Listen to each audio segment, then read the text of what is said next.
Welcome to Momma-Sota, the podcast where we dive headfirst into the beautiful mess of motherhood. I'm your host, Monica Eickman, and I'm here to keep it real. In a world that changes by the minute, parenting can often feel like an uphill battle.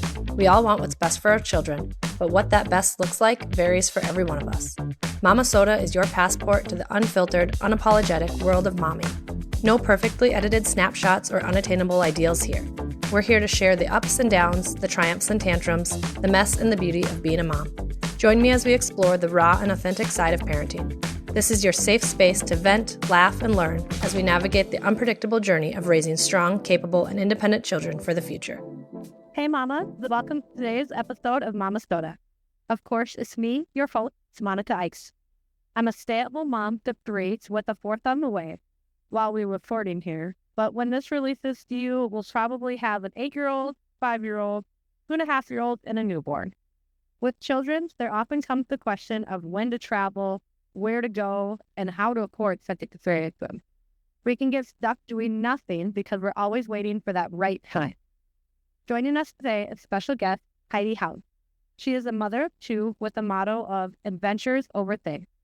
Heidi believes that the best moments in childhood come from experiences. So whether it's watching a sunset on the beach, taking a magical trip to Disney, or exploring a new place close to home, she's passionate about saying yes to adventure and showing her kids the world.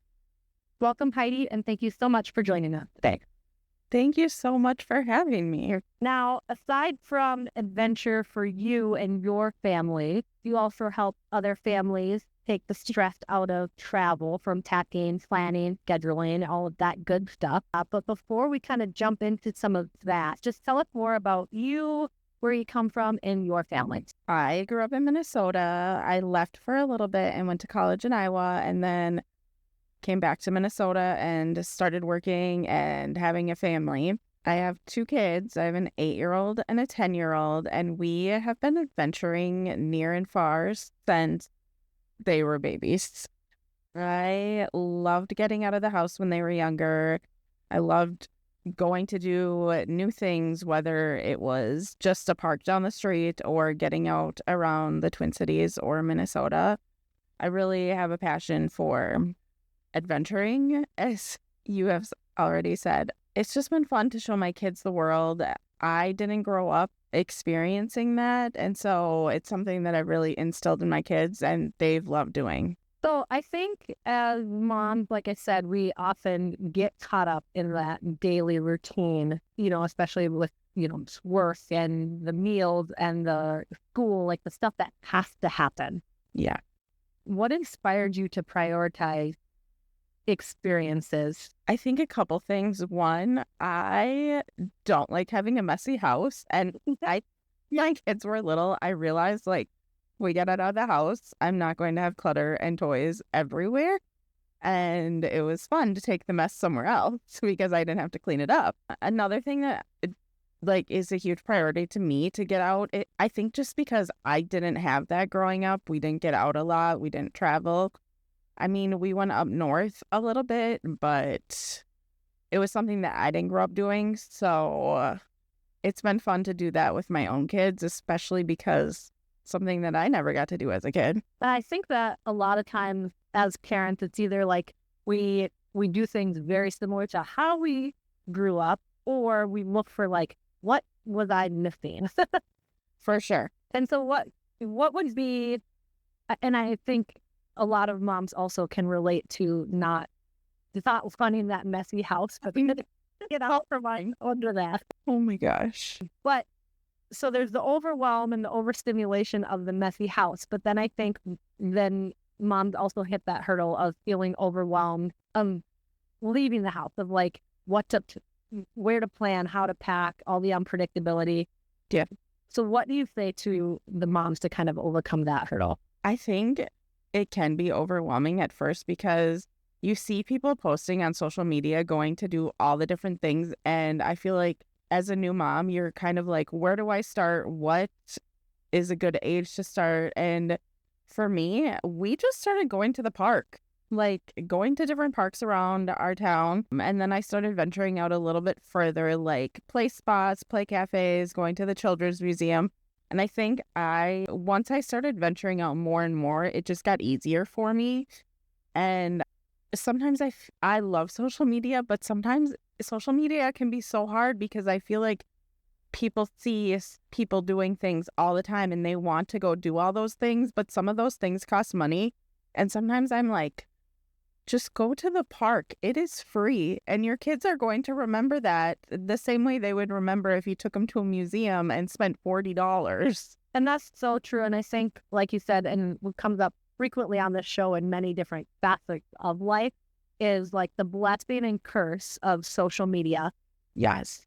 And again, a big part of with Momma-Sota is like, I want to like peel back the layer and build moms up and make life easier. And even with like my weekly activity and events posts is like why I focus on like things that are free. Yes. Everyone can find the things that cost money. Yes. Yes. Like you said, what's one barrier we can remove? Cost. Okay. Yes. So I think too, I kind of alluded to that not only planning and figuring out adventure for your family, but that's something that you help others with as well, correct? Yes. Tell us more about that. Well, it kind of just started out on my Instagram, just local things. Even though I've always had a passion for travel ever since I was like in high school, I've done a ton of traveling. But it just started out on my Instagram doing small things around the Twin Cities, around Minnesota. And then as soon as I started traveling more and more with our kids, I really learned that I had a passion for helping others find a trip that suits their family. I think that's where it's kind of grown for me, is taking it beyond just like Minnesota things and being able to show families like you can get out and travel a little bit further and you don't have to spend a ton of money. I really love helping families find spots that they can go that are still within their budget and they're not going to go bankrupt over. So how would you say kind of your services differ or maybe aligned with like a traditional travel agent? I feel like sometimes families get so overwhelmed again because of social media that they see other families taking like these huge extravagant trips and spending tens of thousands of dollars, let's say like on a trip to Disney. And I'm like, the first time we went to Disney, we spent like $3,000 on our flights, on our tickets, on our stay. Like we did it on a budget. And I really love showing families that you can do things on the cheaper side and save money a little bit. I love to tell my families that are going to Disney, I'm like, do a Walmart delivery order and bring your snacks to the park. You do not have to spend hundreds of dollars on food every day. Pack your kids an Uncrustable. They don't care. They'll probably actually eat it. Yes. So upset about the $30 you just threw in the trash. Yeah. So I think too, with like you said, cost of travel and that being a big barrier, what are some other budget-friendly tips you'd have to share? I am a big proponent of booking earlier and paying off over time. It doesn't always work for everyone's schedules. I understand that. But most of the time, the earlier you book, the cheaper it is. And most of the time, you can put down a deposit and then you can pay it off until you leave, or sometimes it's like, say, 45 days in advance before you leave, or 60. And it's really nice to be able to pay it off as you go instead of just dropping all that money at once. I really like doing that for my own trips. And I tell people that all the time, that it's nice. Like, you can make a payment of $50 here or $100 here. You're not having to spend thousands of dollars at one time. I think that's a good thing to think of. Like you said, it doesn't necessarily change the cost of the trip. I mean, the booking early and, things like that might. But like you said, if your trip is $5,000, it, like, coming up with, like you said, $5,000 tomorrow means that you were either saving for a long time or you had this. And a lot of times those people are trying to save for something that money seems to always get dipped into. And they like, it really sucks though. The tears versus like you said, if it's like, every month the electric still comes and you pay that. So if you just kind of think of it as like The trip's already happening 12 months down the road, but every month I've got this bill coming and Yes, it makes it so much easier. the budget a little different for sure. What would you say then would be one of like your most memorable family adventures and how that impacted you as a mom? That's tough. I feel like because I didn't do a ton as a child, that I don't really know that I have anything from my childhood that stood out a ton. I started traveling and going on adventures more and more as I was in middle school age, high school age, with church and with my local school. Our local school that I grew up with does a ton of trips. And I feel like that kind of shaped like me seeing the world and wanting to show my kids the world. I think that's a big piece. Like you said, when it's just you're going for experience and wanting your kids to see that there's so much out there. Like even when you think of just like within your school, your kid's school, like what that looks like. And then if you were to just be like, even a neighborhood over, how different is that? Now let's go a country away or a state away. Like just that's a drastic differences. Yes. And so also one of the bigger hurdles, I think, with kids is that unpredictable piece of thing. And then you throw another piece into that when you're saying, but I'm also traveling away from my house where I have kind of all my essentials. Yes. What would you kind of say to that as a rebuttal for people? I tell people all the time that your kids are going to act like kids no matter where you are at. And sometimes it's okay to be somewhere else and have them act like kids. If my kids are going to have a little meltdown, I would much rather it be on the beach somewhere than in my four walls of my house, because at least I have a nice view. Right? Like, well, okay, kids at that. What the hell? Yeah. And that's an important piece. I know a lot of times we get stuck on feeling like everyone's looking at us when our kids are behaving, or misbehaving. Yeah. Behaving in a way that we don't particularly love. But I think it's like our own, like we're judging ourselves and no one's even paying us any mind. Yes, exactly. Can you share a time that on a trip that would be funny or unexpected or was not the way you had planned things to go that our moms can relate to? Oh my gosh. One of my daughter's first flights, I think she was about 6 months old, and we were flying to Mexico. And my husband and son were seated close to the window, and then I was in the middle with my daughter on my lap, and there was like 3 college-age guys headed to Mexico next to me, and she screamed almost the entire flight, and they didn't even like blink an eye at it. They kept trying to like play with her and make her laugh, and she was screaming, and I am pretty sure I was in a full sweat. Like, these college kids are ruining their college vacation. Here I am with this screaming baby, but they were like totally fine with it. Whereas I got off that plane and I think I was drenched head to toe in sweat just from anxiety. And I think that speaks to exactly what I was just saying. And when kids have these meltdowns, or, we're in a restaurant and we think they're being so loud, and you're like, if you really were to like just stop and listen, it's like every table around you, adults or kids, is just as loud. And like, I had a similar airplane experience, and I was bringing my nephew. I didn't have kids. I think I was like 18. So I was bringing my nephew back from Florida to visit family here in Minnesota with us. And he was probably 6 months to a year too. You're the very last seat in the airplane. I was seated I was in the middle with him, like you said, on the lap. And I don't remember on one side of me, but on the other side, distinctly remember this man in like his business suit and tie and like his laptop and everything. And same thing, my nephew was like screaming and crying and like his nooks hitting the floor. And I'm trying to like stand up in the aisle, and the stewardess are like, you have to sit down.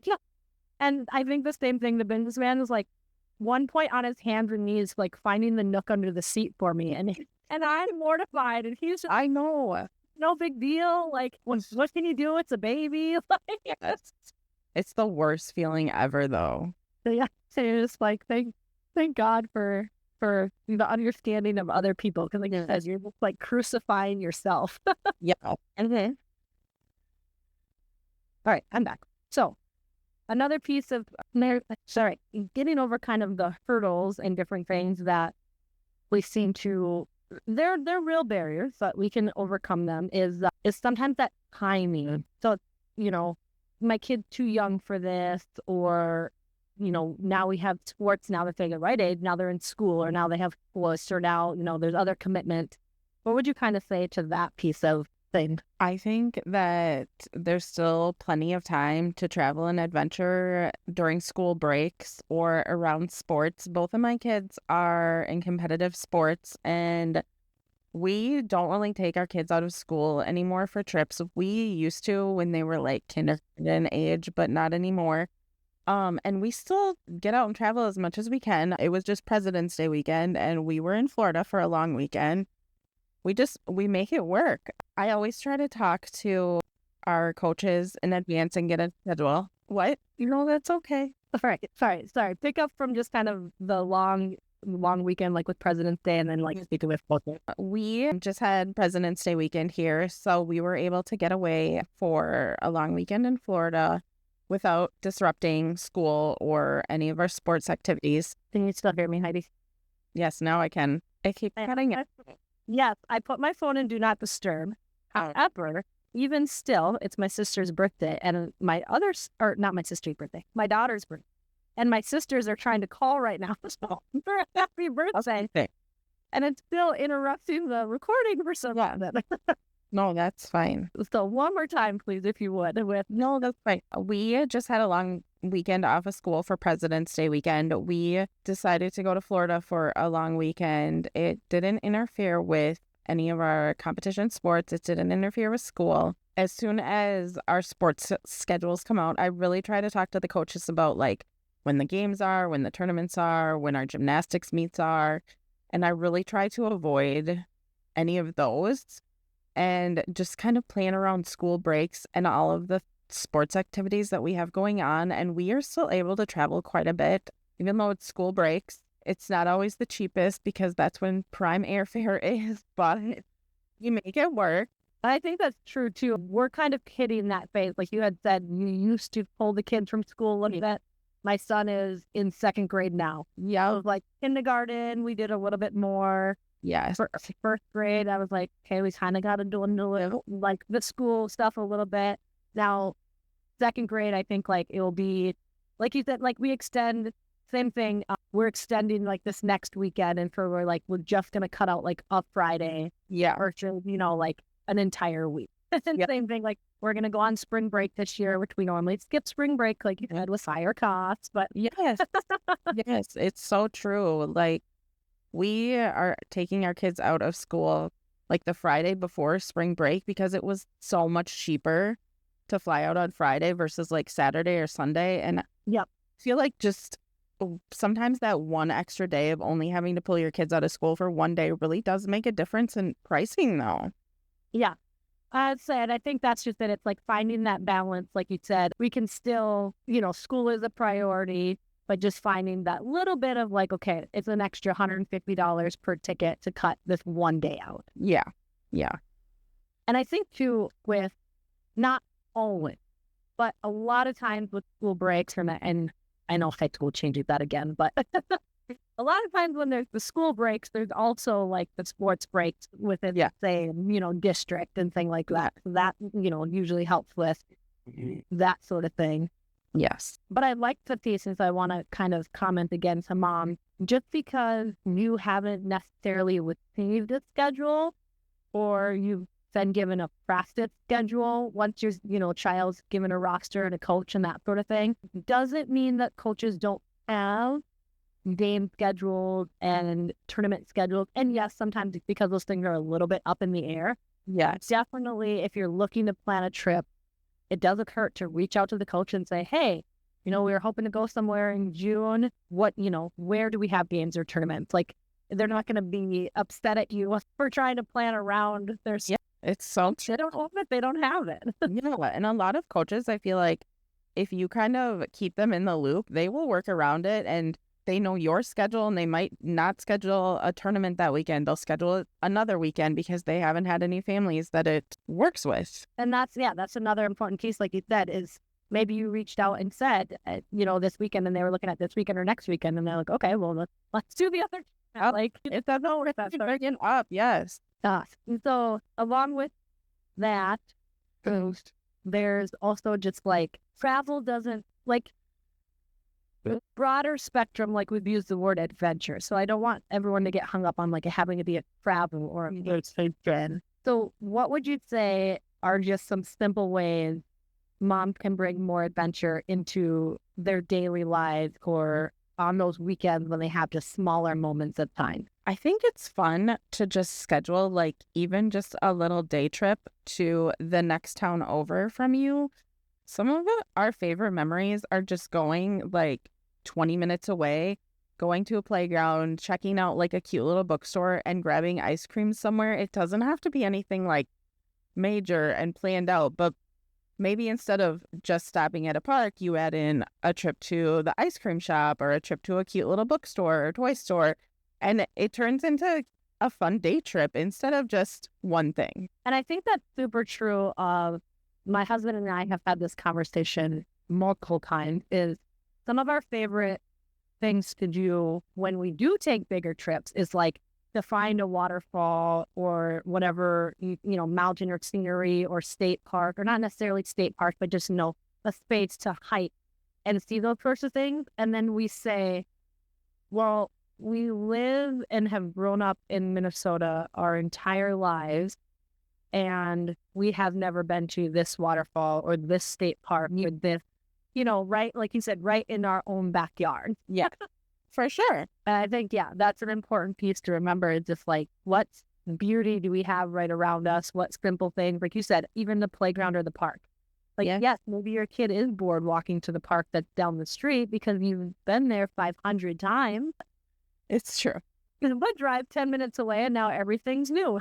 Yes. And so I want to go back to also then Disney. I know, so Disney can be a huge dream, destination, vacation, like ultimate goal for so many families, but can also feel so overwhelming. Like I've seen, again, social media, thank you, where people ask, like, how many days do I need for Disney and the parks? And I didn't even know that there was like 1,000,001 parks. I'm like, oh, and it's like, you really need a full day at all of these parks. You're going to need 7 days, and we did 3 days here. And I'm just like, oh my gosh. It's so overwhelming. So let's take that out and say, other than, I know you talked about, like the Walmart order and bringing snacks and that sort of thing, but for the people who see a post like that and are now just like, yeah, Disney's off of the table, let's bring them back in. What would you say are some best tips for making a Disney trip possible, enjoyable, and stress-free? I don't necessarily think that every family needs to go just to Disney and do all 4 Disney parks. Some families would be completely content flying into Orlando, staying at a more affordable, like, water park hotel, and just going to Magic Kingdom for a day. They might not be a family that needs to do all the other parks. I think Magic Kingdom, I mean, it's the original. It has all the magic. It has the castle. And I think for a lot of families, like, they feel overwhelmed because everyone tells them you have to do all 4 parks. But some families would be fine just going and spending one day there and then being able to enjoy the rest of their week next to a pool or taking a drive to Cocoa Beach for the day or something smaller that's not so overwhelming where you have to plan your entire day around a theme park. And I think, like you said, I mean, maybe it comes down to research because, like I said, when I, again, talking to you, you're like, okay, Disney, Orlando, I mean, that's where we're actually going is Orlando, not to go to Disney. My husband else worked there. Yeah, but that was the same thing. He's like, do you want to do Disney? I was like, I don't know what that means. I don't know how many. It can be so overwhelming. It really can. It doesn't have to be, though. And so another piece, I think, with that, just playing into Disney here too, is I often, and I come back to it too, is like timing and ages of kids and with that, something I've talked recently with moms is like when we're talking about like the perfect age gap, and something I bring up is like, think about where you want to travel or where you want to go, and then how does that affect things if your kids are a year apart or 5 years apart. So with like it's Disney, you can pick one park, we can lump it all together, Disney.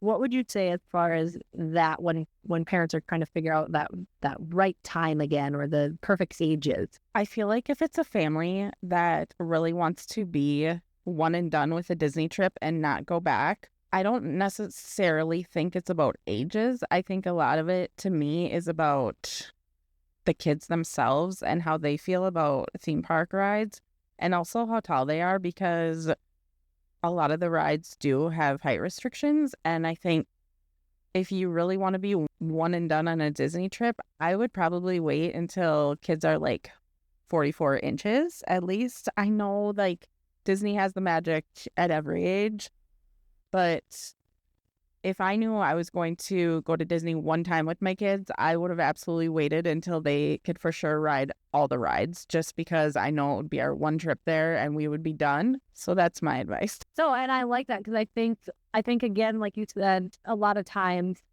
for my oldest is a boy and then my next two are a girl, and this last one we don't know yet. But even when I think about Disney, so we haven't ever done Disney, I think my first head always goes to princesses, and probably because I'm a girl, you know, like I go see Disney with the princesses. Yes. And I'm like, how will I still make this interesting for my son, especially as he gets older and older and older and is even less into, you know, that. But I'm like, I don't want my daughter to miss out on like that Disney princess magic or like, you know, but like, I think like you said, remembering what are you going for? And I think, like you said, if it's rides, then that definitely makes more sense that like the other pieces don't have to be as much of that contributing factor. Yes, definitely. So what would you say then is one of the biggest lessons you learned as a mom through traveling with your kids that you don't think you would have learned otherwise? To be flexible. Definitely to be flexible with kids. We have never been a strict routine family, and I feel like that made it a lot easier for us to travel just because we don't have a strict bedtime routine. I mean, we kind of do at home, but on vacation, that flies out the window. But I think I just like telling families to be flexible. If your kids don't want to do something, then maybe you just need to like take a break at a playground or take a break in the room and watch 30 minutes of Bluey or whatever you need to do to kind of give kids a little bit of a break, because traveling can be overwhelming, even for little kids. I think that's a great thing to remember is, I know a lot of times, like you said, we're putting effort into this big plan, whether that's an amusement park or a special museum or whatever it might be. And the purpose, though, is we think if the point was to give this experience to our child, if they're not feeling it, like you said, or they don't want to go at the time, it really just ends up being a battle of you like forcing them to go somewhere, and then you're also angry because you spent money on something that they and it's like, well, I guess if you don't want to do it, I'll just save $100 back in my pocket and watch you laugh and have fun at the playground. Yeah. And that's definitely a tough one to swallow sometimes, because then, like you said, you're like, well, I could have done this at home, but yeah, flexibility definitely. I mean, with children adventure, or with children in general, but when adventuring, definitely a big piece of thing. Yes. So I think just kind of coming full circle on things then, for any moms kind of listening who are feeling stuck in their routine of daily life, they want to kind of embrace adventure, what's one encouraging steps that you would give them? It does not have to be big, and it does not have to be this huge, immaculate social media post. It can just be simple. And I love that final piece. It doesn't have to be a social media post. It's just kind of like remembering why, what is the why behind it. And if it's just to, like you said, see that smile on your child's face, to make their day, to laugh and giggle and explore together, then just make it that. Yeah, definitely. Yes. And so with that, then, what we always say to our listeners, wrapping up, until next time, mamas, keep doing your best. Thank you for joining me on this roller coaster of momming right here on Momma-Sota. I hope you enjoyed our candid conversation about all things parenting, where perfection is left at the door and real life takes center stage. Stay tuned for more heartfelt, unfiltered discussions in the next episode. And if you haven't already, don't forget to subscribe, rate, and review Momma-Sota on your favorite podcast platform. Your feedback means the world to us. Until next time, this is Monica Eickman signing off. Keep rocking that mom life, and remember, you've got this.